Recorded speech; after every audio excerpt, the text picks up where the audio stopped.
Hi, I'm Vic. And I'm DJ. And this is Adventures with Vic and DJ. How's it going, DJ? It's going really good. So we ended last time. I said, hey, we'll make another video before we leave Bangkok. And clearly we're in Tiffin, Iowa, not in Bangkok. But yeah, we got busy. I thought we had a couple days left. We really only had the next day. And that was a super busy day. And then we came back. And so, maybe we got two more. I don't know. They all run together. But anyway, we're home. Absolutely. So we just figured we'd take a little bit of time to just do a quick little end of vacation recap. So just talking about last couple days in Bangkok, and then our night in Tokyo, and then our flights back home. So one of the things that DJ was really looking forward to was Mahanakan Tower. That was probably the number one thing on his list of the things that he really wanted to experience while he was in Bangkok. And we decided that we were going to get up that next, where we last left our video was that we were getting ready to head to Mahanakan Tower. Yes. We decided that it wasn't too far of a walk, although we passed it on the train a few times when we did take the train, and we thought it was far away from our hotel. Turns out it was probably, I think it's 1.5 kilometers. yeah, maybe 5-6 blocks away, like city blocks. But yeah. One Vegas block. Yeah. You've ever been to Vegas. Yeah, so it was definitely walkable. And so we decided to take a walk, and it was a beautiful morning. Even the walk there was eventful. Yes. So it started off with, and I think we talked about it before, the tuk-tuk drivers could be a little pressuring, high pressure. And so one guy stopped, and then we walked to the next block, and the same guy had come up and stopped and waited for us. And then the next block, he was there again. And the next block, he was there again. And I think he finally took the hint of, we're not going with you. And he was trying to sell us every other tour. And, he seemed like he was going to take care of us. But we were on a mission. Yeah. So, and then right after that, we were watching traffic. I said, man, we were waiting for the crosswalk sign to change. And I said, I'm going to film this real quick. And I just pulled out my phone and filmed, and there was a motorcycle accident that almost happened. I mean, it didn't. It was just a near miss, which happens a lot there every 2 seconds. But I happened to catch one on video of a motorcycle come screeching to a halt right in front of us, almost got hit by cross traffic. So maybe we'll loop that video in. Probably not right now. We're not that tech savvy yet, but. Absolutely. Anyways, let's talk about Mahanakan Tower, DJ. Sorry, DJ's kind of excited right now to talk through things. So let's talk about Mahanakan Tower. So Mahanakan Tower is a newer building. I said it looks like it's a glitch in the Matrix because of how the building is. It's a 78-story tall building that shifts over, it seems like, and there are pieces missing from the building, and it's structurally there. We did a little bit of research on Mahanakan Tower. Obviously, the reason DJ wanted to go to the Mahanakan Tower was because of the 78th floor glass skywalk.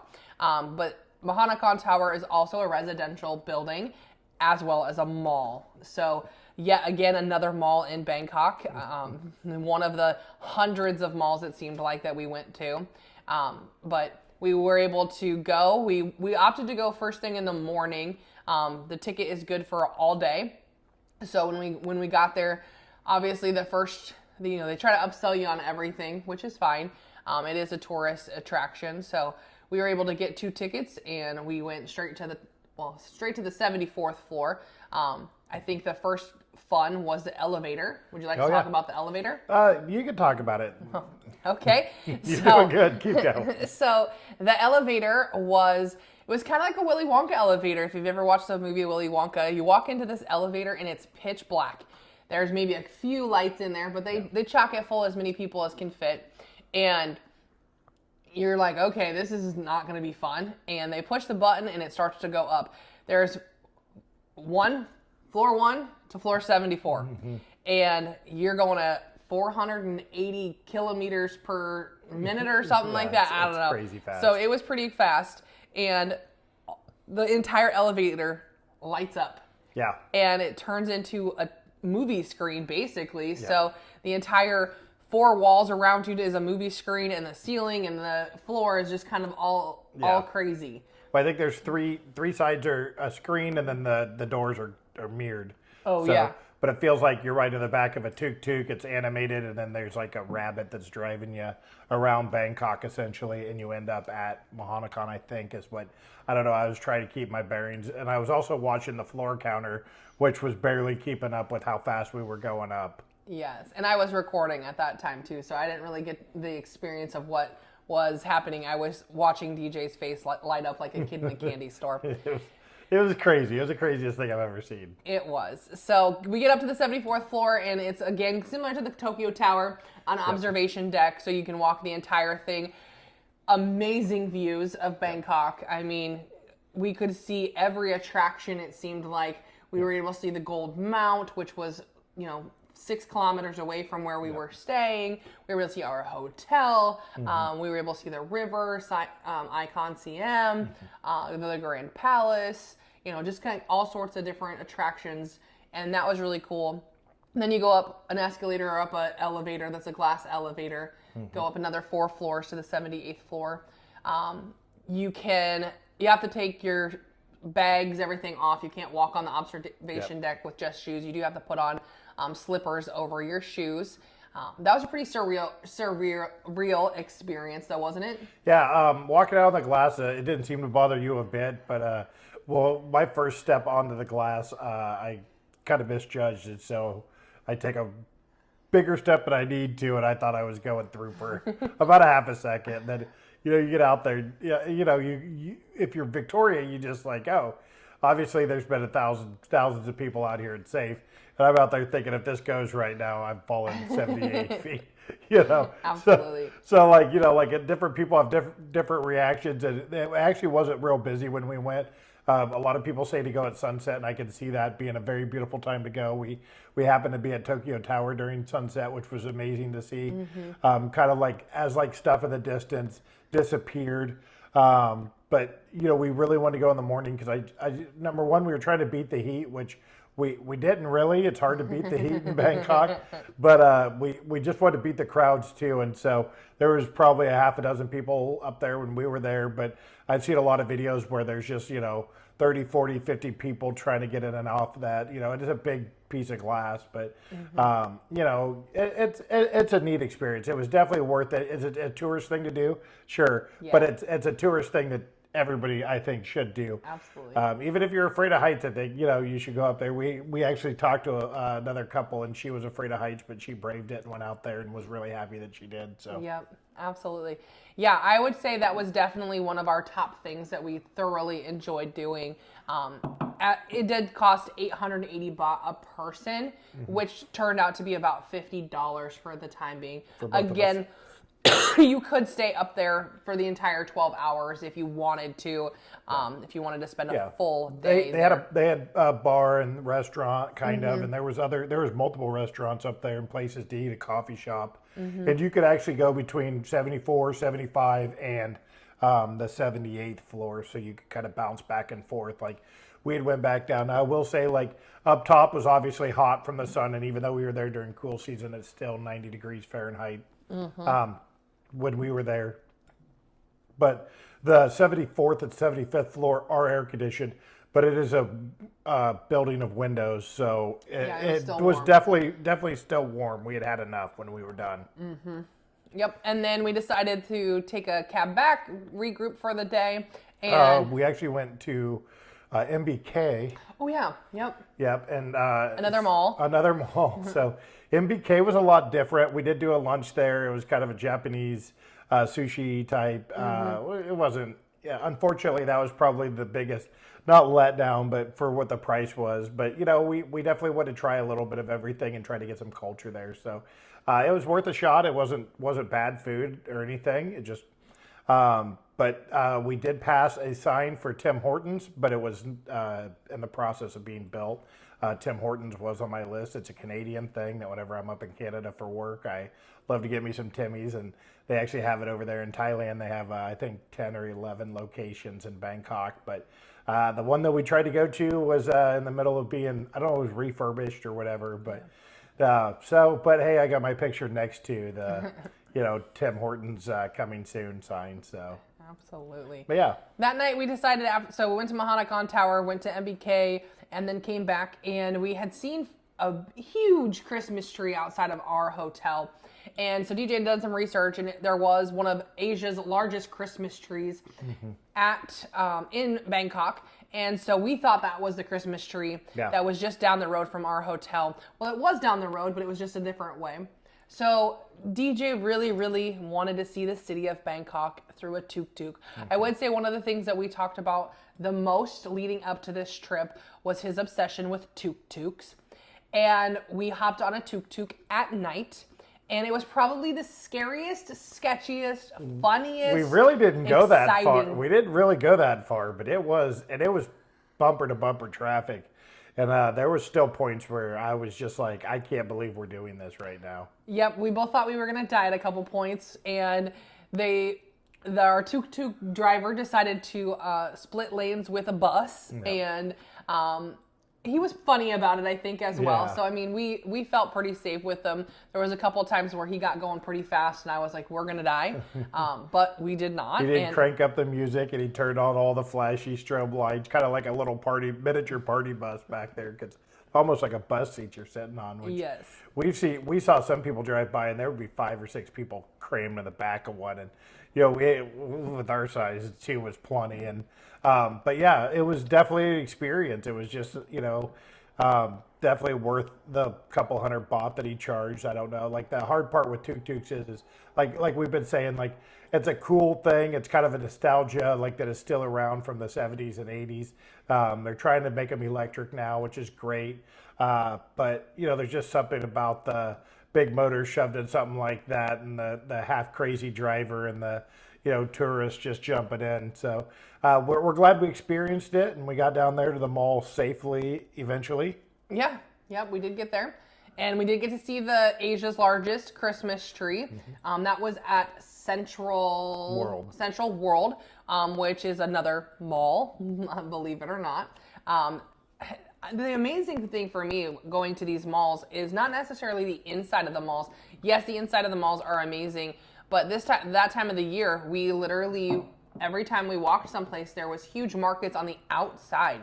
Like, all of the food vendors, everything like that, they're set up outside. And, you know, it's 9 o'clock at night when we went over to that mall, and there's kids dancing on the stage, and they're just getting started. So that was kind of interesting to me, I thought. Yeah, culturally way different with the families being out that late. You don't see that much here in the States on a school night. Most people are home by 8 o'clock unless they're high schoolers. But I mean, we're talking young kids, and they were dragging them around, and looked like there was no signs of them stopping. And we were headed back to the hotel, and I mean, it was shoulder to shoulder. We rode the train. It was packed. It was 9 p.m. and you would have thought it was 5 o'clock rush hour, but it was 9 p.m. But we definitely... I would think there was more traffic when we left the mall than when we were going to the mall. And that was something still that, just thinking of that, you know, we're back in the United States now, and at home, I went to go to the mall today, and it closes at 7, and it's the weekend before Christmas. You know, the malls close at midnight, and that's just something we're not used to seeing or thinking of. And I understand it, culturally, and the heat, but it was just something that was kind of unique for us, that we're just culturally wound to be ready to go to bed at 8, 9 o'clock, and they're not. So that was to me was a big surprise. Something that I enjoyed. I'm not a huge night person. DJ's more of a night person. It was interesting for me to get up in the morning and be like literally the only person alive. It seemed like that I was just in this 14 million person city, and I was the only person awake that early. So that was different for me. Next day, we did decide that we were going to go back to the hop-on, hop-off boat. We did really like it a lot the first time. I mean, 150 baht, you can't beat that for being able to travel up and down the river. Again, there was some congestion. We got to meet a nice couple from the United Kingdom that was there from a random holiday. They were on their holiday, and they ended up going up to northern Vietnam, and it was freezing cold, and so they decided they were going to book a plane and came over to Bangkok that night before, and happened to hop on the hop-on, hop-off boat with them, and just struck up a really good conversation. And got off at the Grand Palace with them, and they went their own way. We went our other way, but it was just nice to just be able to meet people. Again, the other thing that I kind of thought was a surprise was we were really the only Americans around there. Yeah. Yes, there was a lot of people that spoke some English or broken English that we could detect, but definitely not Americans. There were a lot of other cultures and nationalities, which was really awesome. Just being able to talk to people from different places and have some good conversations, and got to meet some fun people. Yeah. So it was really interesting talking to the one couple that we talked to first from the UK or Europe or I don't know. Anyway, they always use a travel agent until their travel agent had set them up for that second half of Vietnam where they kept headed north and they didn't bring enough cold clothes, and they were like, well, screw this. So instead of the second week going to northern Vietnam, they bought their own tickets and came to Bangkok.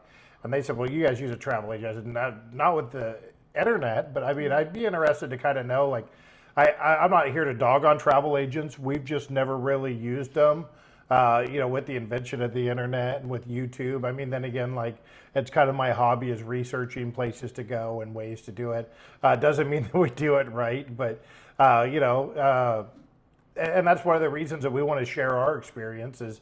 I don't know what the fees are for that, but I think that, in my opinion, save your money and book a extra excursion or see something like $50 for Mahanakan Tower, and Yeah, and I think we don't know what travel agents do, so I think within that they might have thought some of the things that we didn't think about. I know that's not really on our topic, but it kind of got brought up. But just thinking that we booked two hotels in Tokyo, and one of the things that we kind of thought about after the fact, we didn't really think about transportation to and from the hotels from the airports, or airport to hotel, hotel to airport.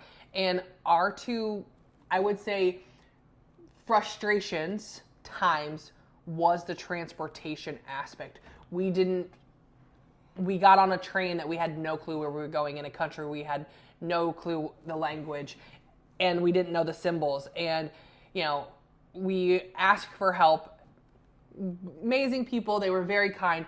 They provided us help, but it was very quick, very broken English, and we jumped on a train with no clue where we were going, with no cell phone service.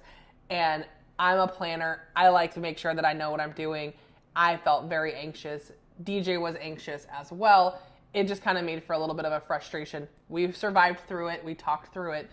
We got our phones to work enough that we were able to figure out we were on the right train, but then we needed to get off that train and get to another train. And we ended up going down a line too far, had to get off, had to get back on a different train, ride back, then go to a train station, which again, it's in the middle of nowhere for us. But the sheer amount of people was so overwhelming for me that I just had to stop because I couldn't do anything. I'm a small little city girl, and I'm just not used to that amount of people, but we did make it through, and that was good.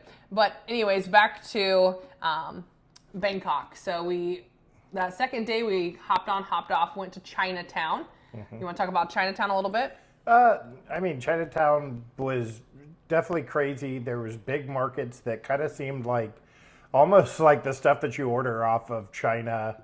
For some reason, like they just had big stores. Like they have I think it's called Lazada. It's kind of like their Amazon, but I guess some people would rather just go buy direct from a market. So like they had like entire stalls in these buildings, like full, in their marketplaces full of like Santa Claus stuff, and then another one would be full of all hats. And I mean it was just weird, like walking through there. We were definitely I think the only American tourist. Yeah.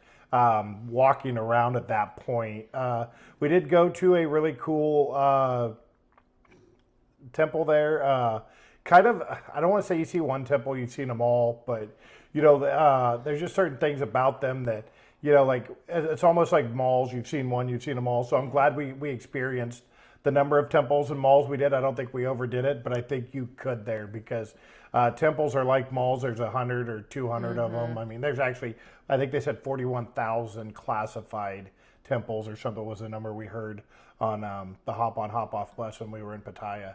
So like, and I believe that, there's obviously some really small ones, and then much bigger, grander ones. But yeah, so no, Chinatown was definitely a sight to see. I think the craziest thing we saw there was I watched a guy climb up a ladder to get on a roof. There was already a couple guys up there, but then all the power lines were running.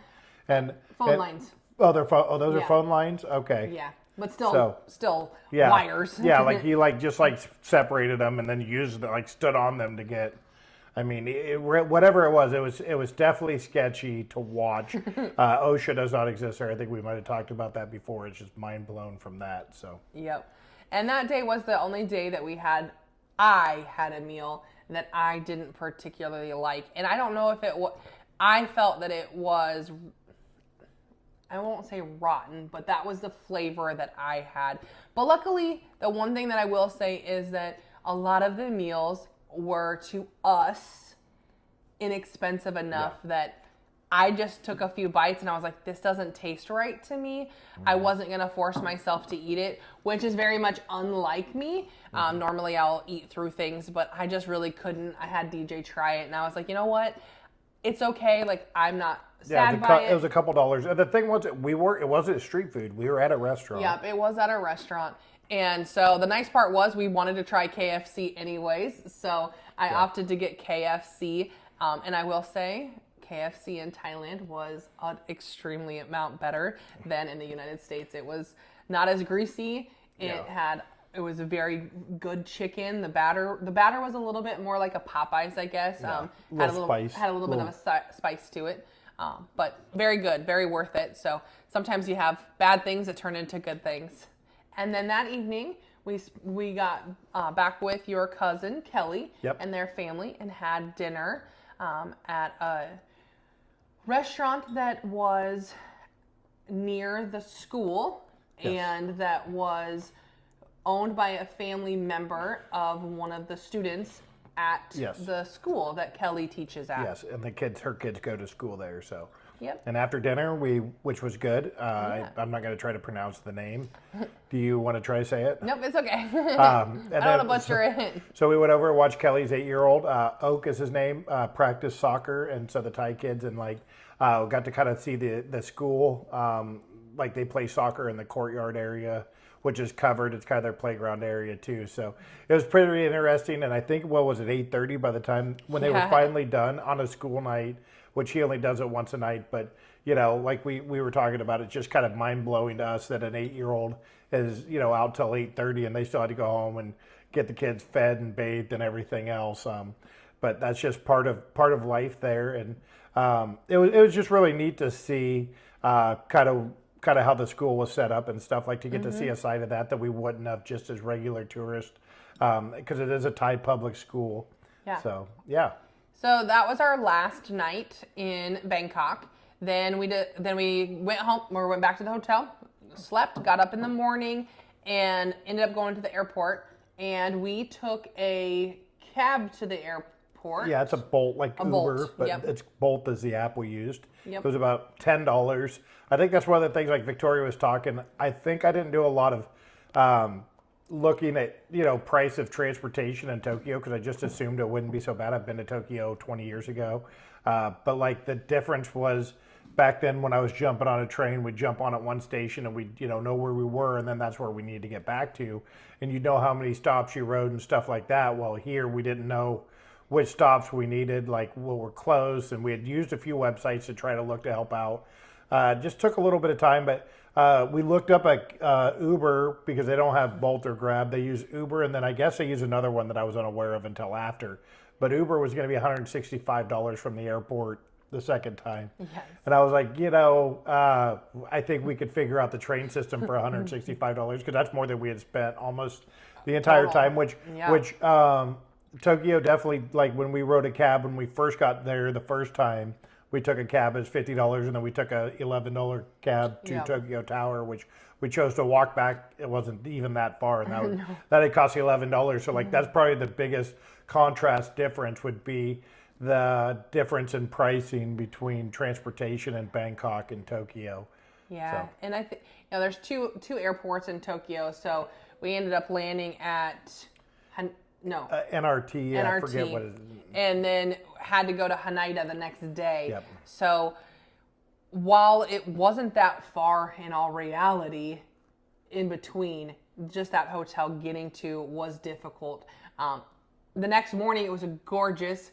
That was probably the coolest thing I've ever gotten to experience. So we woke up on Saturday morning to head towards home, or head to the airport, and I got to wake up, watch the sunrise because I wake up early enough. So I woke up about 6:30 and got to watch the sunrise in Tokyo Bay, and that was gorgeous. Yeah. Just being able to see the sun come up over the bay and the water. We had a very nice room. It was an awesome view. It was a great experience. Yep, we were up on the 10th floor, so got to overlook the bay there, and it was beautiful. So we woke up, ended up taking a bus that day. So when we got to the hotel, we asked them about transportation. We decided we'd had enough with not knowing about transportation, so we asked at the front desk. And there was a bus that went straight to the airport. It wasn't a free shuttle, but it was 2,600 baht total, so 1,300 or yen. We were doing yen at that point, so not terrible. I don't remember the conversion. I don't remember $10 either. Maybe it wasn't much. Nope. And so we had like 4 stops, and then it just took us straight to the airport. The bus driver was super nice. DJ got to experience a bathroom on the bus. Yeah, that wasn't real big. They don't put big bathrooms on Japanese buses if you wanted. I just had to go number 1, luckily. If I had to go number 2, they might have needed to call the fire department to extract me from their little bathroom. But so we got to the airport. Flight was great, and then the weird part about the flight though was, yes, we knew that that we were getting.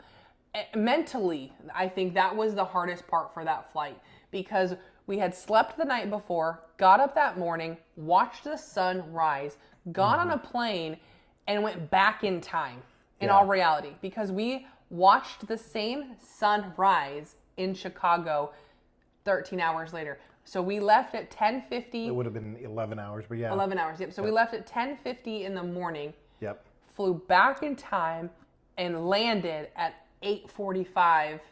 Yeah, it was like, it was 7 or 7 something like 7 o'clock in the morning. You could tell the sun was just coming up. And the sun had just come up. So we both got to say that we watched the sunrise in Tokyo and then watched the same sunrise in Chicago. Yeah, because it was dark outside the plane most of the time, because we went the opposite way around the world and kind of raced it back to Chicago. So that is a mind it's trippy to think about, but it's cool. It's a cool thing to say. So we actually went to lunch, and the guys our friends picked us up.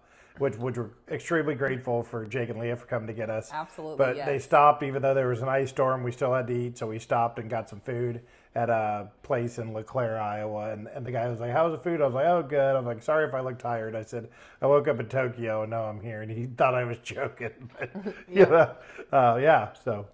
Yep, so headed home, had an ice storm on the way home, so we were welcomed home with cold weather. We left. Tokyo was actually a lot colder than I was anticipating that morning. We had a sweatshirt. We knew it was going to be cool, so we had our sweatshirts on, but I woke up and I was cold even. I mean, we had been in 90-degree weather the entire 2 weeks, but it was nice to get back, and we made it home.